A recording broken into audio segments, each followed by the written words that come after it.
Hello, Jacobies! Good evening! Kumusta kayong lahat? Well, this is Jacob and this is actually the first time na magkakaroon tayo ng ganitong klase ng segment dito sa ating channel. But of course, I'd like to thank everyone for following our YouTube channel and of course for listening to our boyfriend POVs. But before that, I'd like to greet you guys a happy new year. Sana ay maging mapalad at masagana ang ating bagong taon, mga kaibigan.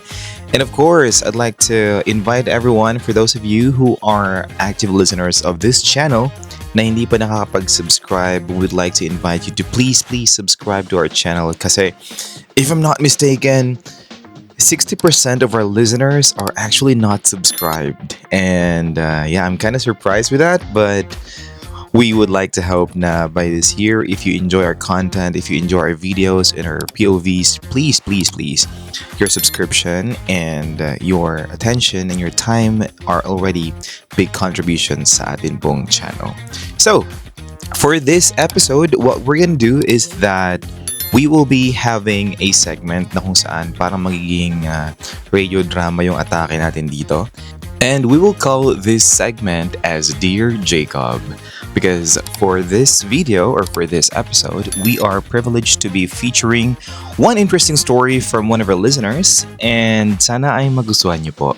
So if you have comments or if you have opinions or anything that you'd like to tell our sender, please don't forget and please don't hesitate to drop them in the comment section kasi for sure babasahin niya ng ating pong sender. Alrighty, so if you guys are ready, I think I'm ready na rin. So let's do it in 3, 2, 1.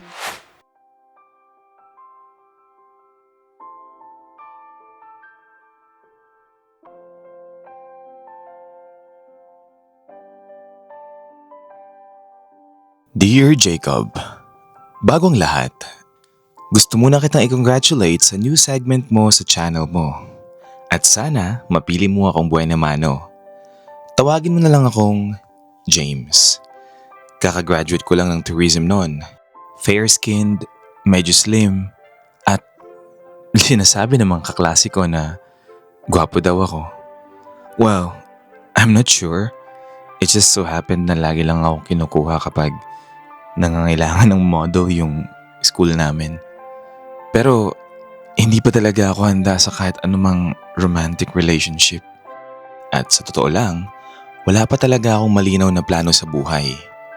Ang alam ko lang, kailangan kong kumilos. Kailangan kong magtrabaho. Kaya kahit hindi ito yung dream job ko, pumasok muna ako sa isang call center sa Metro Manila. Kailangan kong maging praktikal. Survival mode kumbaga. Kasama ng desisyong yon ang paglayo sa bahay at paghahanap ng matitirhan. Doon ako napadpad sa isang shared apartment. Simple lang, sakto sa budget, malapit sa work. Akala ko, pansamantalang tuluyan lang yon. Yung tipong tutulugan mo lang, tapos aalis ka na kinabukasan para magtrabaho ulit. Hindi ko alam na sa apartment na yon, may makikilala kong isang tao na sa loob lang ng isang linggo, babalik ta rin ang pananaw ko sa mga bagay na akala ko dati malinaw na sa akin. Si Darwin. Moreno, probinsyano, halatang gym goer, at napaka-attractive niya sa natural na paraan. Lalaking lalaki yung itsura niya, yung tipong kaya kang ipagtanggol sa kahit saan. He has broad shoulders, toned arms, at abs na halata kahit nakasuot lang ng t-shirt.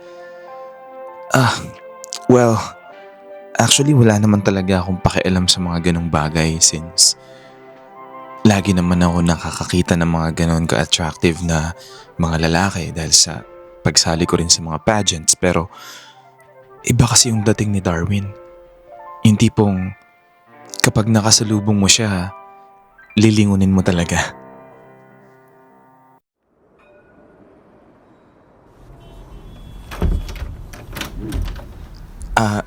Hello? Ikaw ba si Darwin? Oo. Ikaw si James, di ba? Yung bagong lilipat dito? Oo. Pasensya ka na. Medyo marami akong dala. Okay lang yan. Ganyan talaga pag bagong salta dito sa Maynila. At diyan mo na lang muna ilagay mga gamit mo pansamantala habang inaayos ko yung magiging kwarto mo. Salamat. Matagal ka na rito? Mga ilang buwan na rin. Pero aalis na rin ako makabagong taon. Ganun ba? Uuwi na kasi ako sa probinsya namin. May sakit kasi nanay ko eh. Ay, sorry to hear that. Sana gumaling na siya. Maraming salamat. Ikaw, kailan pa lang start ng work mo? Next week pa eh. Training muna then, ayun, OJT na and hopefully maipasa ko yung OJT namin. Ayos yan. At least, makakapag-adjust ka muna kasi may 1 week ka pa para makapamasyal at makapaglipot-lipot dito sa Maynila. Oo nga eh. Medyo kabado lang. First time ko mag-Manila ng ganito katagal. Ano ka ba, masasanay ka rin. Sana nga lang talaga. Magiging madali lang ang lahat. Basta may hinihigop ka lagi na kape. Mahilig ka ba sa kape? Barista ako bro, kaya nahilig na rin ako sa kape. Ay wow! Kaya pala amoy kape dito. Masasanay ka rin sa amoy ko. Hindi naman sa ano, pero salamat sa pag-welcome ah. Walang ano man yun. Nga pala, welcome sa apartment ko na ngayon ay apartment mo na rin. Kinabukasan, nagising ako ng mas maaga kaysa sa inaasahan ko. Hindi dahil sa alarm, kundi dahil sa amoy ng kape. Yung totoong kape, hindi yung instant na nabibili lang sa tindahan. Ang bango kaya para nagising din ang diwa ko. Habang papalabas ako ng kwarto, may kaba pa rin sa dibdib ko. Bagong lugar, bagong taong makakasalamuha, bagong simula. Pero sa gitna ng lahat ng yon, may kakaibang gaan akong naramdaman.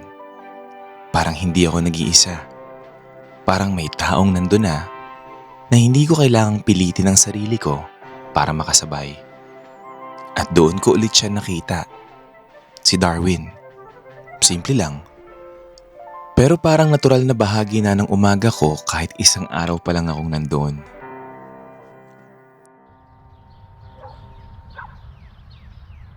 Good morning. Good morning din sa'yo. Gising ka na pala. Oo. Ikaw ba yung gumawa nitong kape na to? Oo naman. Try mo kung magugustuhan mo. Pwede ba? Oo naman. Para sa'yo talaga yan. Salamat ha.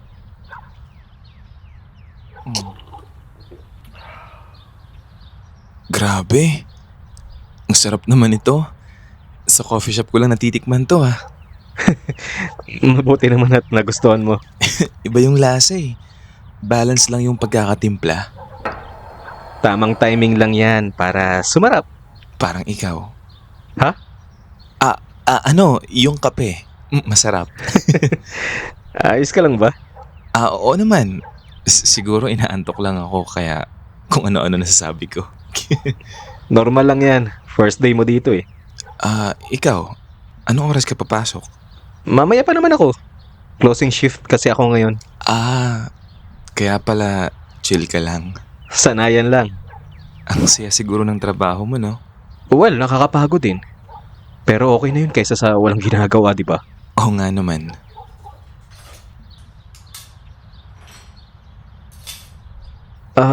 Bakit ka nakatitig sa akin? May mali ba sa mukha ko? May dumi ba? Wala. Sorry. Relax ka lang dyan. Hindi naman ako nangangagat. Good to know.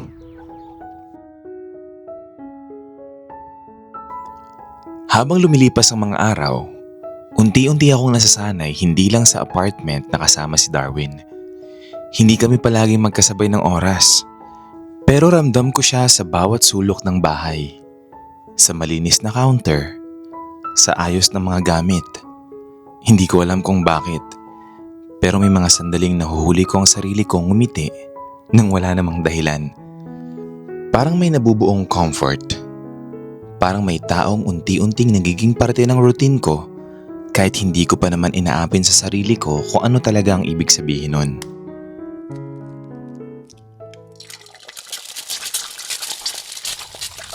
Uy, ikaw pala naglinis ng kusina. Oo. Medyo madumi na kasi. Pasensya na. Medyo makalat ako minsan. Ano ka ba, okay lang yun? Wala din naman ako masyadong ginagawa kaya naisipan ko maglinis. Hindi ka ba naiirita kasi ako ang housemate mo? Uy, hindi ah. Buti ka pa. Parang wala kang masyadong pinoproblema. Hindi rin. Marunong lang talaga ako maglinis ng kalat. Sana ganun din kadali sa lahat, no? Huwag mo kasing kaseryosohan. Kung may problema ka, daanan mo lang. Huwag mong tatambayan. Madali lang sabihin pero parang ang hirap gawin eh. Totoo. Pero ganun talaga ang problema eh. Hindi na uubos, kaya dapat marunong kang i-manage ang lahat. Namimiss mo na ba yung probinsya? Oo naman. Lalo na yung nanay ko. Ako naman, namimiss ko na agad yung comfort zone ko. Normal lang na makaramdam ng ganyan. Pero at least, nandito ka na. Oo, at least nandito ka na. James, Hmm? okay ka lang ba talaga dito? Oo. Lalo na ngayon. Nandito ka na. Ah, buti naman kung ganun. May isang araw na sobrang pagod ako. Yung pagod na hindi lang katawan, pati utak. Parang ayaw gumana. At sa ganong klase ng araw, doon ko mas na-realize kung gaano kaimportante yung may isang tao na hindi ka tinatanong ng sobrang dami. Pero alam niyang kailangan mo ng konting alalay. Si Darwin, hindi siya showy. Pero yung care niya, ramdam ko. At doon ako kinabahan. Kasi kapag nasanay ka sa ganon, paano na lang kapag nawala bigla?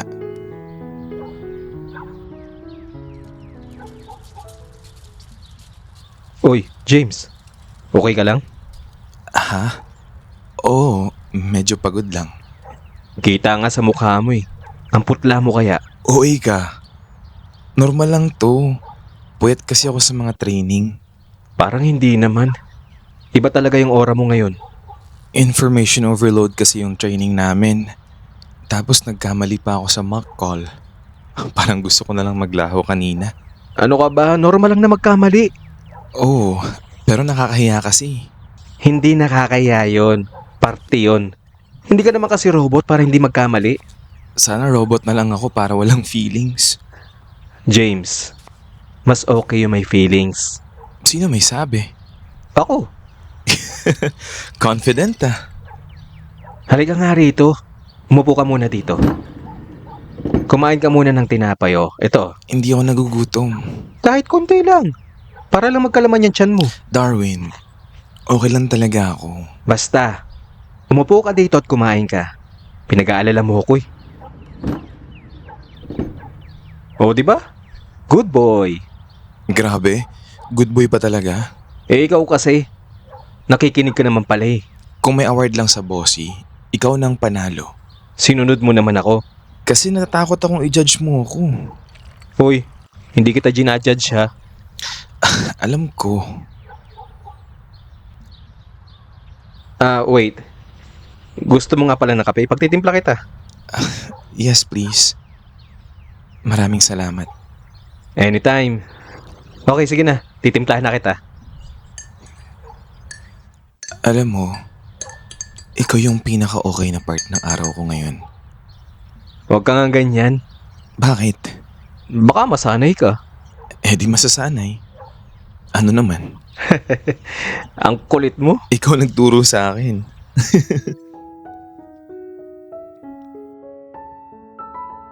Doon ko unang naramdaman yung countdown. Habang ako, pa-start pa lang sa Manila life. Siya naman, pa-exit na. Ang hirap kasi, hindi mo pwedeng ipagdamot yung oras niya. May nanay siyang uuwian, may responsibilidad. At ako, sino ba ako? Housemate niya lang. Pero kahit sabihin kong housemate lang, may parte sa akin na ayaw pumayag. Na parang may bumubulong lagi na bakit ang bilis lang namin magkakasama. Bakit 1 week lang?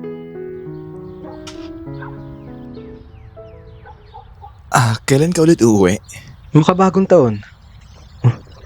Ilang araw na nga lang pala, no? Oo nga. Teka, bakit mo natanong? Wala naman. Curious lang. Curious o nalulungkot? Ha? Hindi Sigurado ka? Hindi ako malungkot. Sinungaling. Grabe ka. Hindi lang ako sanay na may kasama tapos biglang mawawala. Sanay ka ba mag-isa? Oo. Pero iba kasi rito eh. Ewan. Hindi ko maintindihan. Hindi mo kailangang intindihin. Paano kung gusto kong intindihin? O bakit gusto mong intindihin? Kasi naman nakakainis. Parang may bumubulong sa isip ko. Na tungkol saan? Tungkol sa linggo na to. Sa'yo. Sa kung bakit ang bilis. James, Hmm? sa totoo lang, ayoko rin umalis ng ganun lang. So bakit aalis ka pa rin? Kasi kailangan. Naintindihan ko naman. Hindi mo ba napapansin? Kasi ayoko magpanggap na okay lang. Ano bang gusto mong gawin natin bago ako umalis? Ha? May time pa. 1 week. Pwede pa rin naman natin gawing memorable ang mga natitirang araw ko dito eh. Ano bang ibig mong sabihin? Ikaw. Ikaw ang magsabi. Gusto ko lang yung ganito. Yung alin? Yung ipagtitimpla mo ko ng kape tapos nandyan ka lang sa tabi ko. Okay. Kaya natin yan. Promise? Promise. Isang gabi, biglang umulan. Yung ulan na parang gustong linisan ng buong lungsod. May kulog, may kidlat, tapos biglang namatay ang ilaw. Doon ko naramdaman kung gaano kaiba ang katahimikan kapag may kasama ka. Hindi siya nakakatakot, pero nakakakaba ang bawat sandali. Kasi mas ramdam mo ang presence ng isang tao. At sa gabing yon, masyadong malapit si Darwin para hindi ko mapansin ang tibok ng dibdib ko.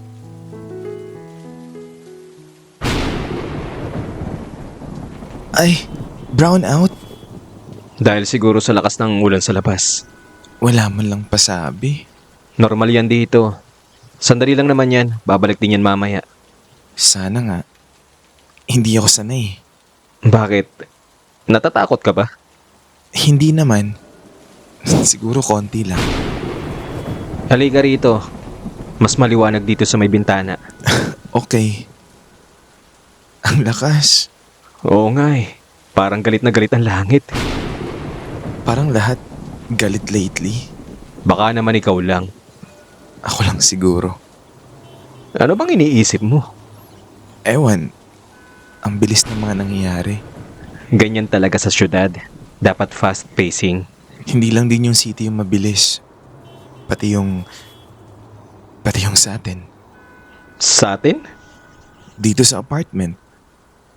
Sa linggong ito. Oo nga naman.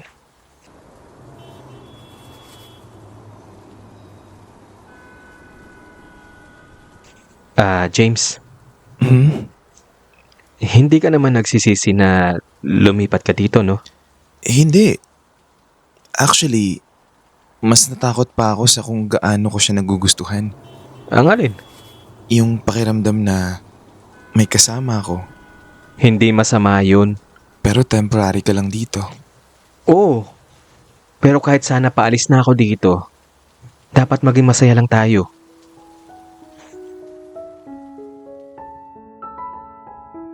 Pagkatapos ng gabing yon, isang pakiramdam na hindi ko na kayang baliwalain. Doon ko unang inamin sa sarili ko na gusto ko na si Darwin. Hindi dahil sa pogi siya o sa mga physical niyang katangian, kundi dahil sa sincerity niya. Sa pag-alalay niya sa akin dahil kahit bago pa lang ako sa Maynila at sa paraan niyang hindi ako pinipilit maging ibang tao. Ang aga mong gumising ah. Hindi ako masyadong nakatulog. Bakit? Dahil sa ulan ba kagabi? Hindi. Dahil sa mga iniisip ko. Tungkol saan naman yan? Sa'yo. Wow ha. Direct to the point. Walang malampasakali eh. Pagod na ako magpaligoy-ligoy pa. Okay. So, anong tungkol sa akin? Kung bakit ang bilis mong naging parte ng buhay ko. Hindi mo naman ako pinipigilan. Kasi ayokong pigilan ka. Sino ba naman ako para gawin yun, di ba? James, Hindi ako humihingi ng sagot. Hindi rin ako umaasa ng kahit na ano. pero Gusto ko lang maging honest sa'yo. Kahit sa sarili ko man lang, anong honesty yan? na nasanay ako sa'yo. Na nasanay na akong kasama ka. Hindi ka nag-iisa, James. Ha? Hindi lang ikaw ang nakakaramdam ng ganyan. Darwin, huwag mo akong paasahin. Hindi kita pinapaasa. Sinasabi ko lang ang totoo. Pero aalis ka. Oo, aalis ako. So ano to? Isang linggong pag-ibig. Mas mahirap pala yun. Oo, naintindihan kita. Pero James, ayoko namang maging unfair sa'yo. Kaya kahit ayaw kitang iwan, kailangan kong gawin yun kasi kailangan nila ako. Kailangan ako ng pamilya ko, ng nanay ko.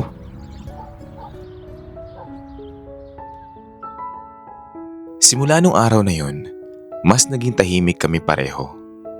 Madalas nagpapakiramdaman. Hindi na namin kailangan ng maraming salita para maintindihan ang isa't isa. May mga titig na mas tumatagal. May mga sandaling mas malapit kami kaysa dati. Hindi kami nagmamadali. Parang pareho naming alam na limitado ang oras namin na magkasama, kaya mas pinipili naming maging totoo sa bawat sandali ng magkasama kami. Alam mo, dati ang awkward ko sa mga ganito. Ang alin? Sa pagiging malapit sa mga tao. Pero ngayon, Ngayon, parang natural na. baka kasi komportable ka na. Sa'yo. Talaga? Masaya akong marinig yan. Kahit alam mong aalis ka. Oo. Alam mo, hindi naman porket aalis ako, kakalimutan na kita. Siyempre, naging malaking parte ka sa akin kahit sandali lang tayo nagkasama. Ang sakit naman ng mga sinabi mo. Pero palagi kang nandito sa puso ko. Tandaan mo yan. Halika nga rito sa tabi ko. Ha? Huwag kang mag-alala. Hindi kita kakagatin. Gusto ko lang na lumapit ka sa akin. Pero kung ayaw mo, okay lang naman sa akin yun. Hindi. Okay lang ako. Ganito ba kalapit? James, salamat sa linggong ito ha. Hindi pa tapos. Oo nga pala. Hanggat nandito ka, gusto kong sulitin. Ako rin.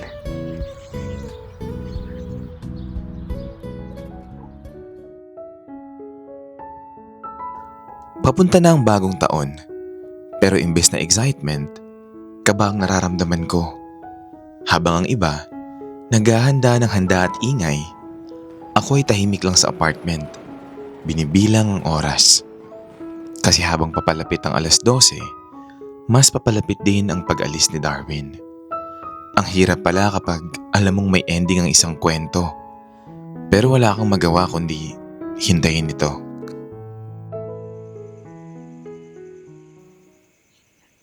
May plano ka ba sa New Year? Wala. Ikaw ba? Dito lang siguro. Ayaw ko kasi na maingay.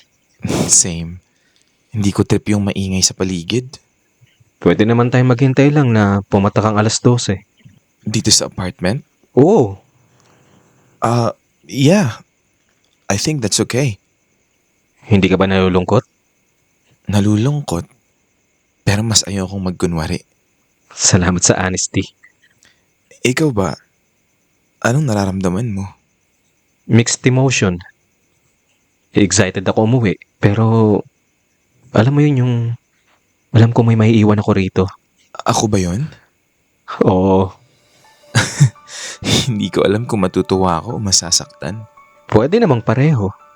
Ang gulo mo. Ikaw rin naman ah. Ayun na. Happy New Year, James. Happy New Year. Happy New Year, Darwin. maraming salamat sa pagsalubong ng taon kasama ako. Salamat din sa pagstay.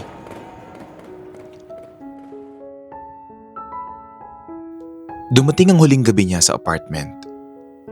Hindi namin sinabi ng direkta, pero pareho naming alam. May lungkot na bumabalot sa hangin, pero may lambing din. Yung klase ng lambing na hindi humihingi ng pangako, pero ayaw ding masayang. Parang pareho kami nag-iingat, hindi sa isa't isa, kundi sa mga alaala. Maaga ka bukas? Oo, maaga yung biyahe ko eh. Ano? Gusto mo bang magpuyat? Pwede. Para mas mahaba yung gabi na magkasama pa tayo. Sige. Gusto ko yan, sige. Ang tahimik, no? Oo. Pero hindi nakakabingi yung katahimikan. Mas gusto ko to. Ako rin. Darwin, Ano yun? kung mas matagal pa sana tayong nagkasama, sa tingin mo, may maiiba ba sa pagsasama natin? Siguro. Pero hindi ko rin babaguhin yung mga nangyari. Kasi naging masaya din naman tayo sa mga sandaling panahon na yon. Kahit isang linggo lang? Lalo na dahil 1 linggo lang talaga yung pwede nating pagsamahan. Ang sakit isipin. Darwin, pwede ba kitang yakapin? Oo naman. Pwedeng pwede.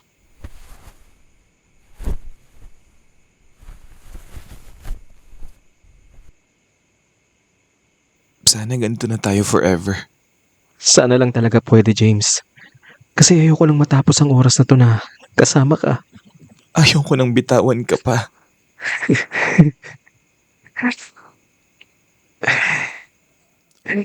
Sige lang. Hindi pa naman kailangan eh.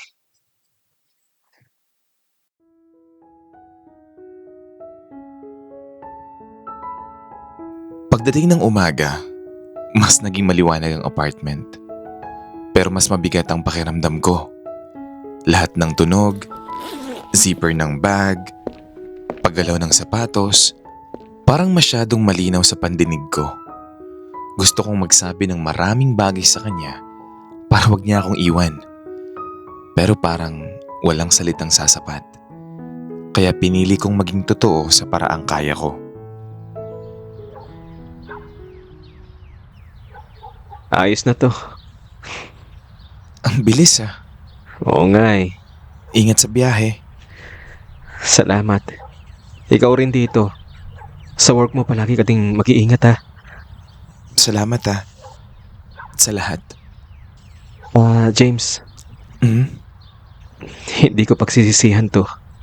Ako rin. Halika nga rito. Payakap ako sa huling sandali.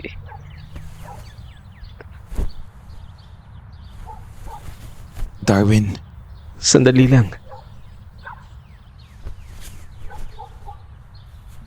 hindi ko to makakalimutan. Ako rin. Message mo ako minsan ha. Alam mo naman yung number ko, di ba? Oo, ikaw rin. Bye, James. Bye, Darwin.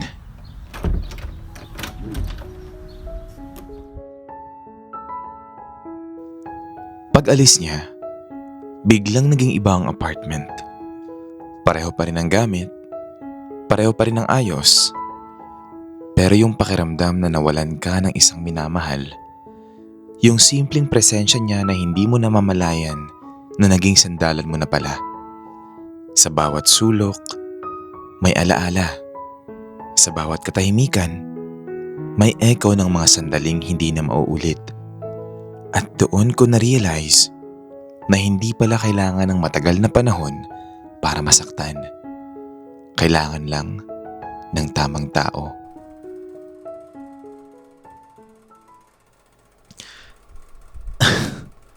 Ang tahimik? Ganito pala kapag wala ka na. Kape mo to, di ba? Naiwan pa talaga. Hindi ako nagagalit kasi iniwan mo ako at 1 linggo lang ang pagsasama natin. Namimiss lang talaga kita. Oh, nag-text si Darwin. Nakarating na ako dito sa amin. Salamat ulit sa mga magagandang alaala. Salamat din. Ingat ka dyan. Sana maging okay na si nanay mo. 1 week lang. Pero parang ang daming naiwang masasayang alaala.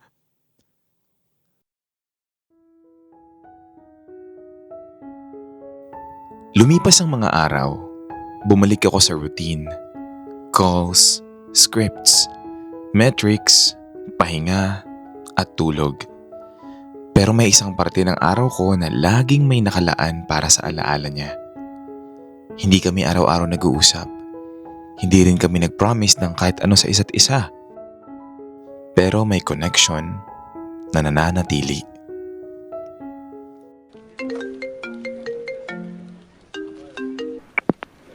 James, kumusta ka na dyan? Oh, Darwin, okay naman.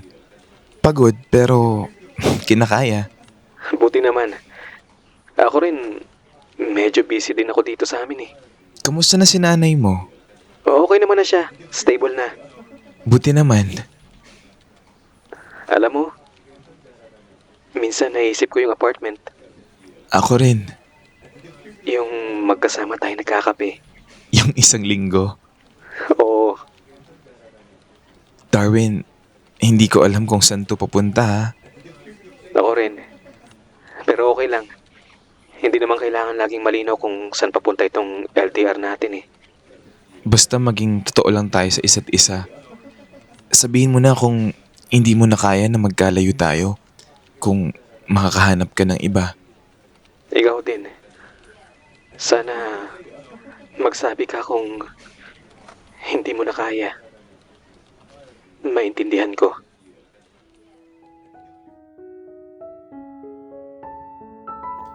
Kuya Jacob, hindi ko alam kung kailan ulit kami magkikita ni Darwin. Hindi ko rin alam kung hanggang saan aabot yung LDR namin. Pero ang alam ko, binago ako ng 1 linggong pagsasama namin. Tinuruan akong huwag matakot sa damdamin, na kahit pansamantala lang ang lahat. May tanong lang sana ako sa'yo at sa mga listeners mo. Kapag may dumating sa buhay nyo ng panandalian lang, pipiliin nyo ba na ipaglaban siya? O sapat na yung naging masaya ka ng sandali sa piling niya at panatilihin na lang sa alaala ang mga masasayang moment nyo? Maraming salamat Kuya Jacob sa pagbabasa ng kwento at more power sa channel mo. At maraming salamat din dahil ako pa talaga ang naging buena mano mo sa bagong segment mo na Dear Jacob. Aabangan ko ang pag-air ng kwentong ito sa channel mo. Muli, ako si James at ito ang buhay pag-ibig ko. Happy New Year Kuya Jacob at sa lahat ng mga tagapakinig mo. Ayan! Happy New Year, James! Maraming salamat sa pag-send ng iyong story at sa lahat ng mga Jacobis na nakikinig. If you guys have comments or if this experience resonates with you or if it's something that you can relate to, please feel free to drop your comments and opinions kung ano ba ang pipiliin ninyo. Ang magstay ba to keep the connection with Darwin kahit na LDR sila or just to slowly move on kasi syempre hindi naman ganun kabilis mag-move on, di ba? But oras na ba natanggapin ni James na what happened with him and Darwin was just, a phase na kung saan ay hindi na kailangang ipaglaban pa? Or do you think it's something na pwede namang hanapan ng paraan hanggang sila ay magkita ulit? Ayan, kung meron po kayong mga masasabi, may mga comments po kayo mga kaibigan, please don't be shy and please don't hesitate to drop your comments. And of course, as we mentioned earlier, we would like to request all our listeners to please subscribe to our channel. 60% po ng ating mga tagapakinig ay hindi pa po nakasubscribe sa ating channel. So we would appreciate it if you guys would subscribe sa ating pong channel para tuloy-tuloy po ang ating kwento and you will be notified kapag meron po tayong bagong lapag. Ayan, maraming salamat po and Happy New Year, Jacobis! And we actually have our Facebook community na if you guys would like to join our small growing community. Doon po tayo nagkakaroon ng mga partagulan, ng mga masasayang conversations, kumustahan, and of course, doon po natin sinasend ang mga updates po para sa ating mga upcoming uploads. So you can just feel free to search on Facebook, Jacobis Jacob ASMR's community, and feel free to request, and of course, i-approve po natin yan. Ayan, this is the first ever segment of our Dear Jacob at sana po nagustuhan po ninyo. At kita-kits po sa atin pong susunod na POV. Happy New Year everyone and goodbye!